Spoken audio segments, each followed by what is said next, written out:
Good morning students. आज हमारा topic है समास। तो हम समास पढ़ेंगे। समास क्या होता है? जैसे क्या है, संधि में वर्णों के मेल से क्या है, वर्णों के मेल से संधि होती है, ऐसे ही शब्दों के मेल से क्या होता है? समास। वर्णों के मेल से संधि होती है और शब्दों के मेल से समास।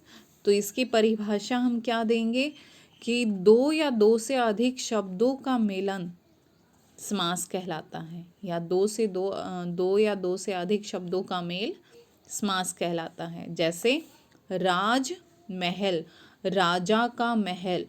राजा का महल, कितने शब्द हो गए इसमें? राजा एक शब्द है, का दूसरा शब्द है और महल ये तीसरा है। तो तीन शब्दों से, दो या दो से अधिक हो गए ना, तो इसको जब हम मिलाते हैं, मिलाकर हमने समास बनाया राजमहल। तो दो या दो से अधिक शब्दों के मेल को समास कहते हैं। समास कितने होते हैं? समास हमारे चार होते हैं। चार कौन कौन से? अव्ययी भाव, तत्पुरुष समास, द्वंद्व समास और बहुव्रीहि समास। सबसे पहले हम पढ़ेंगे अव्ययी भाव समास। अव्ययी भाव समास क्या होता है? जिस समस्त पद में पहला पद अव्यय होता है, मीन्स पहला पद प्रधान होता है, अव्ययी भाव समास कहलाता है। मीन्स जिसमें अव्यय, आपने अव्यय शब्द पढ़े होते हैं जो विकारी होते हैं, जिनका कोई अर्थ नहीं, वो नकारात्मक में अर्थ बताते हैं। ऐसे ही जैसे इसमें क्या है, निर्भय, नी अव्यय है और भय, निर्जमा भय, निर्भय, जो बिना डर के अव्ययी भाव समास कहलाएगा। अब इसमें पहचान आपको कैसे करनी है? सबसे पहली बात, सबसे पहले आपको ध्यान देना है अव्यय शब्द। अव्यय कौन से होते हैं? जो विकारी शब्द होते हैं, जो शब्दों के पहले लगते हैं। तो वो कौन से हैं? जैसे जिनका नकारात्मक में अर्थ जाता है, नकारात्मक में अर्थ जाएगा निर क्या होता है? बिना, भय डर के। तो ये हमारा क्या कर रहा है? नकारात्मक में लेके जा रहा है। तो ये हो गया हमारा निर्भय। ठीक है। फिर है आजीवन। इसका कोई अर्थ नहीं है, लेकिन ये अव्यय शब्द है और जीवन शब्द के साथ मिलकर अर्थ बता रहा है जीवन भर। तो इसमें क्या कहना चाह रहा है कि जो पहला पद है, पहला पद ये हमारा आ है और दूसरा पद क्या है? प्रधान है। इसमें क्या कहा है? समस्त पद में जो पहला पद अव्यय होता है, अव्यय मीन्स प्रधान होता है, हमने विग्रह किया जीवन भर, लेकिन पद बनाया था हमने आजीवन। तो इसमें जब हमने विग्रह किया इसका, समास का, जीवन भर, तो जीवन क्या है? इसमें प्रधान हुआ। प्रधान मीन्स पहले नंबर पर आया है, तो इसीलिए ये क्या है? अव्ययी भाव समास है। अब जैसे हम दूसरा शब्द लेते, समास लेते हैं यथाशक्ति। यथाशक्ति क्या है? यथा का कोई अर्थ नहीं है, लेकिन जब हमने विग्रह किया शक्ति के अनुसार, तो शक्ति शब्द क्या बना? प्रधान बना है। तो ऐसे ही प्रतिदिन है। दिन जब हमने विग्रह किया हर दिन, तो हर दिन क्या बना? दिन प्रधान हो गया। घड़ी घड़ी, हर घड़ी, तो ये क्या है? घड़ी प्रधान है। रातों रात, रात ही रात में। समुंदर, समुंदर तक, तो ये सभी क्या हैं? अव्यय हैं। तो अव्ययी भाव समास कहलाते हैं। नेक्स्ट है फिर हमारा सेकंड, तत्पुरुष समास। तत्पुरुष समास हमारा थोड़ा सा लंबा जाएगा, तो इसमें आपको क्या करना है? ध्यान से पढ़ना है, ध्यान से समझना है। जिस समस्त पद का उत्तर पद कौन सा होता है? दूसरा पद प्रधान होता है, वो क्या कहलाता है? तत्पुरुष समास। जिस समस्त पद का उत्तर पद प्रधान होता है उसे तत्पुरुष समास कहते हैं। ठीक है, तो इसमें क्या रहा है आपका? उत्तर पद रहा है। उत्तर पद में उत्तर पद कौन सा होता है? दूसरा पद। और पहला पद क्या करता है? दूसरे पद की विशेषता बताने के लिए छिप जाता है। तो जैसे इसने एक उदाहरण दिया, राजा का कुमार, तो राजकुमार। राजकुमार क्या है? हमने समस्त पद लिया राजकुमार और हमने विग्रह किया राजा का कुमार। तो राजा का कुमार कौन होता है? उसका बेटा होता है। तो इसीलिए यहाँ पर क्या किया है? जो वो दूसरा पद है कुमार, ये क्या होता है? प्रधान होता है। तो राजकुमार, राजकुमार क्या कौन होता है? जो राजा का बेटा होता है, राजा का पुत्र होता है, तो वो राजकुमार होता है। यहाँ पर दूसरा पद प्रधान है। ठीक है, रसोई घर, रसोई के लिए घर, तो घर है, लेकिन किसके लिए है? कौन सा घर है? कैसा घर है? वो क्या इसमें बता रहे हैं? रसोई के लिए है। तो रसोई का, रसोई के लिए घर, ये तत्पुरुष समास हो गया। नेक्स्ट फिर इसमें दिया है, इसकी जो हाईलाइट बातें हैं वो क्या है? इस समास में विग्रह करते समय कर्ता और संबोधन को छोड़कर अन्य किसी भी कारक का विभक्ति चिन्ह आ सकता है। मीन्स क्या कहना चाह रहा है? इसका अर्थ क्या है कि जो हमने कारक पढ़े हैं उन कारक में कर्ता को छोड़कर और संबोधन को छोड़कर बाकी सभी विभक्तियां, जो 8 विभक्ति होती हैं, उन 8 में से कर्ता और संबोधन को छोड़कर बाकी सभी कारकों का प्रयोग तत्पुरुष समास में किया जाता है। ठीक है, सेकंड पॉइंट फिर बता रहा है ये, समस्त पद बनाते समय पदों के बीच कारक चिन्हों का लोप हो जाता है। समस्त पद, ध्यान से सुनना है बेटा, इसने बोला समस्त पद, न कि विग्रह। विग्रह का मतलब होता है अलग करना और पद का अर्थ होता है एक करना। तो यहाँ जैसे ग्रामगत है, तो ग्रामगत में हमें कारक विभक्ति नहीं दिखाई दे रही है, लेकिन जब हम इसका विग्रह करेंगे ग्राम को गत, तो इसमें जो कारक विभक्ति लगी है वो कारक विभक्ति कौन सी है? तो इसमें ये क्या कहना चाहता है इस पॉइंट में कि समस्त पद बनाते समय पदों के बीच कारक चिन्हों का लोप हो जाता है, मीन्स उसको गायब कर देते हैं। ठीक है, तो नेक्स्ट फिर है, इसमें क्या कह रहा है? नेक्स्ट जैसे हमने फिर किए हैं कारक, पहला कारक कौन सा आता है? कर्म कारक। तो जब हमने कहा कि इसने बोला ग्रामगत, तो ग्रामगत में क्या हुआ? ग्राम, ग्राम क्या होता है? गांव। ग्राम को गत मीन्स जाना, तो गांव को जाना, इसमें क्या है? को विभक्ति है, कौन सी है? कर्म। ठीक है, तो ये क्या हो गया? कर्म कारक तत्पुरुष हो गया। ठीक है, तो ये क्या हो गया? ग्राम को गत, तो कौन सी विभक्ति हो गई? कर्म कारक। अब नेक्स्ट है हमारी फिर करण। करण की पहचान क्या है? से या के द्वारा। इसमें कौन सी विभक्ति प्रयोग हुई है? करण तत्पुरुष की विभक्ति हुई, जिसमें से और के द्वारा का प्रयोग किया जाता है। जैसे शोकाकुल, शोक से आकुल, शोक हमने विग्रह किया, शोक प्लस आकुल मीन्स शोक से आकुल, शोक से जो भरा हुआ है। रेखांकित, रेखा से अंकित, रेखा से अंकित किस में जा रहा है? से हो गया, तो ये हो गया करण तत्पुरुष। अब तुलसी कृत, तुलसी कृत, तुलसी के द्वारा कृत, कृत का अर्थ होता है लिखना। अब तुलसी कृत है या कबीर कृत है या मेरा कृत है, कोई भी आ जाए, कृत जिस शब्द में होगा वो करण तत्पुरुष होगा। ओके बेटा। नेक्स्ट पॉइंट बनता है संप्रदान तत्पुरुष। इसमें के लिए प्रयोग हुआ है। जैसे डाक गाड़ी, डाक क्या होता है, जो चिट्ठी पत्री होते हैं उनके लिए, और गाड़ी गाड़ी ही होती है। तो डाक के लिए गाड़ी। संप्रदान क्या होता है, जो के लिए संबंध बताए, वो क्या है, गाड़ी है, किसके लिए, डाक के लिए।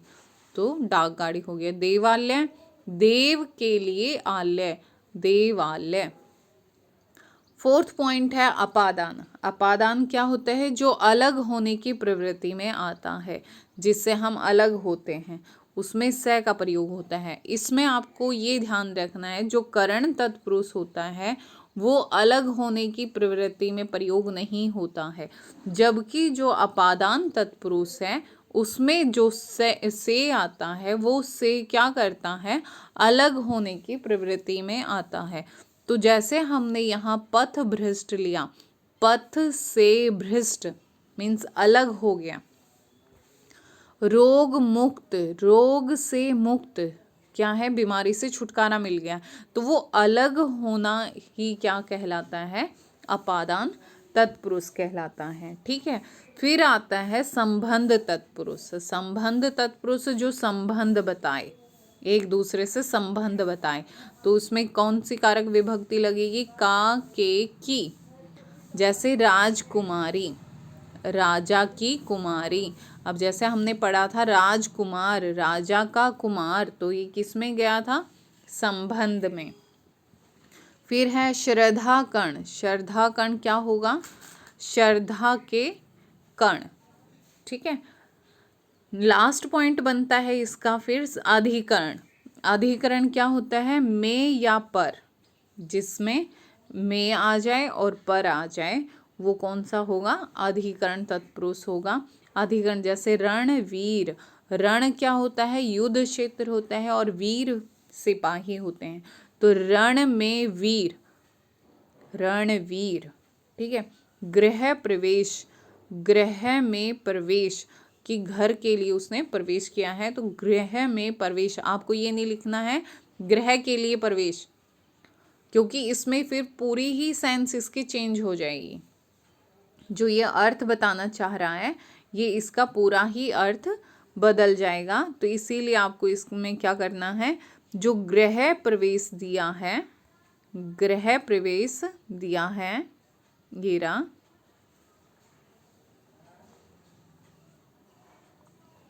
तो गृह प्रवेश, गृह में प्रवेश, ये हमारे हो गए कारक के आधार पर तत्पुरुष समास।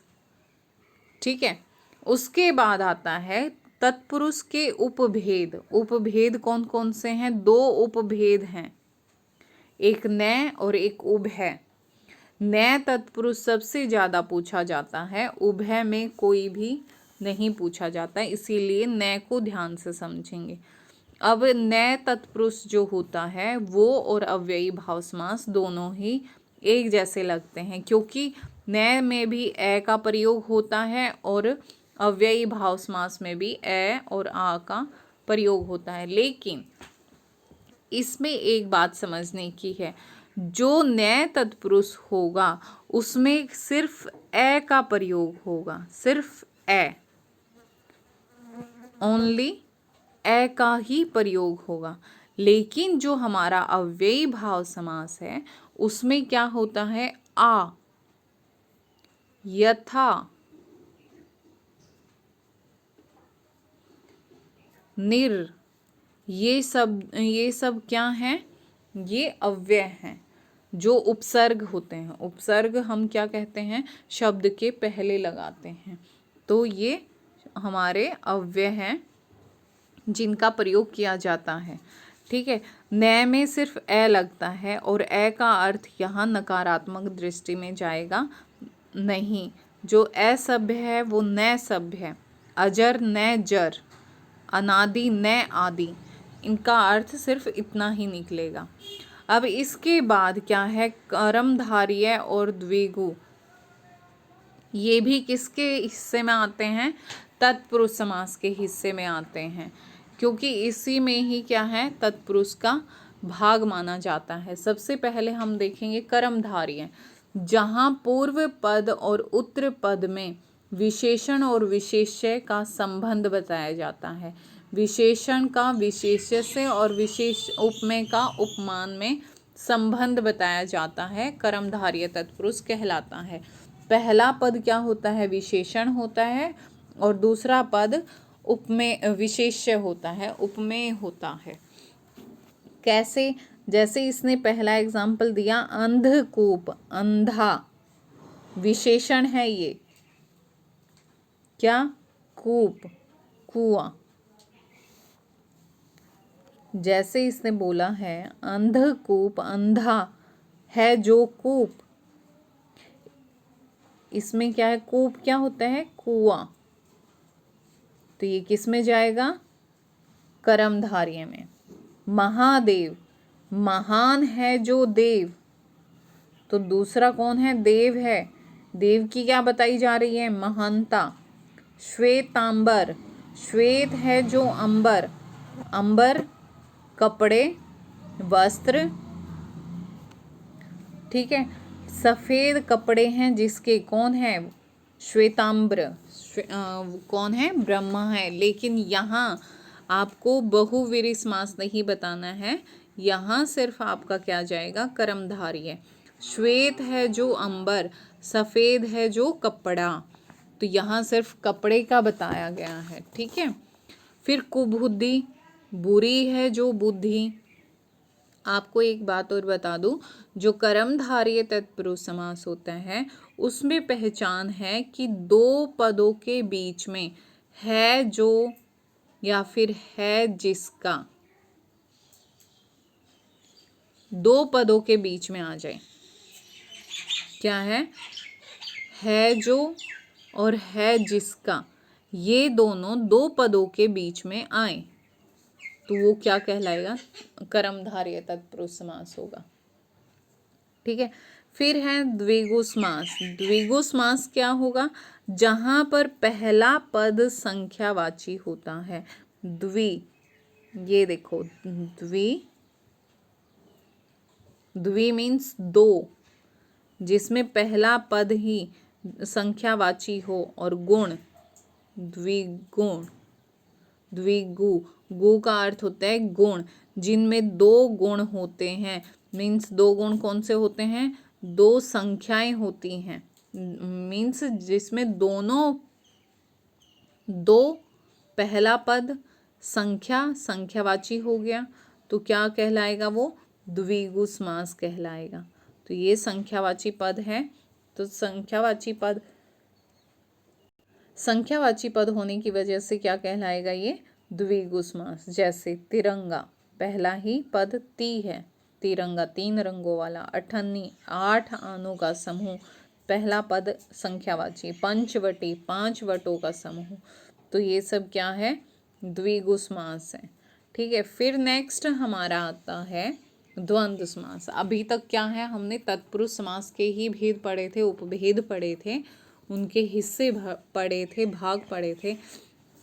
अब हमारा है ये थर्ड समास, तीसरा द्वंद्व समास। द्वंद्व समास क्या होता है? द्व, दोनों पद समान होते हैं। जिस समस्त पद में दोनों पद समान होते हैं वो द्वंद्व समास कहलाता है। जैसे माता पिता, माता और पिता, जन्म मरण, जन्म और मरण, भूख प्यास, भूख और प्यास, दाल रोटी, दाल और रोटी, ऊंच नीच, ऊंच और नीच। ये सब क्या है? बहुत ही ईजी है द्वंद्व समास, क्योंकि दोनों में ही पद समास समान होते हैं और उनमें बीच में सिर्फ और लगता है। ये पहचान है द्वंद्व समास की, ठीक है। लास्ट बचता है हमारा बहुव्रीहि। बहुव्रीहि क्या होता है? जिसमें दोनों पद गौण होते हैं और किसी तीसरे के बारे में बताते हैं या तीसरे की ओर संकेत करते हैं, वो क्या कहलाते हैं? बहुव्रीहि समास। मीन्स क्या कहना चाहते? दोनों पद गौण होकर किसी अन्य को प्रधान बनाते हैं, वो बहुव्रीहि समास कहलाता है। जैसे दश आनन, दश आनन, 10 आनन मुख हैं जिसके, कौन है वो? रावण। तो यहाँ क्या है, 10 मुख हैं जिसके, वो कौन है, रावण है। तो यहाँ किसी तीसरे के बारे में बताया गया है, रावण के बारे में। ठीक है, नेक्स्ट है, अब इसमें क्या कहा है, इस उदाहरण में कोई पद प्रधान नहीं है, लेकिन दश और आनंद, 10 संख्या मिलकर और आनंद, इन दोनों पदों ने मिलकर क्या बताया है, किसी तीसरे की ओर संकेत किया है। तो ये क्या बन गया, बहुव्रीहि समास। एक दंत, एक है दांत जिसका, कौन है वो, गणेश। गिरीश, पर्वतों का राजा, पर्वतों का राजा कौन है, हिमालय। नीलकंठ, नीला है कंठ जिसका, कौन है वो, शिव। अंशुमाली, अंशु है माला जिसकी, अंशु क्या होती है, किरणें। तो किरणें किसकी माला हैं, सूर्य की। तो ये सब क्या है, समास है। उम्मीद है कि आप सभी को अच्छे से ये समझ में आ गया होगा। अगर किसी को कोई डाउट है, कुछ नहीं समझ में आया है, तो आप पूछ सकते हो दोबारा से मैसेज बॉक्स में डाल के। Okay, thank you, bye.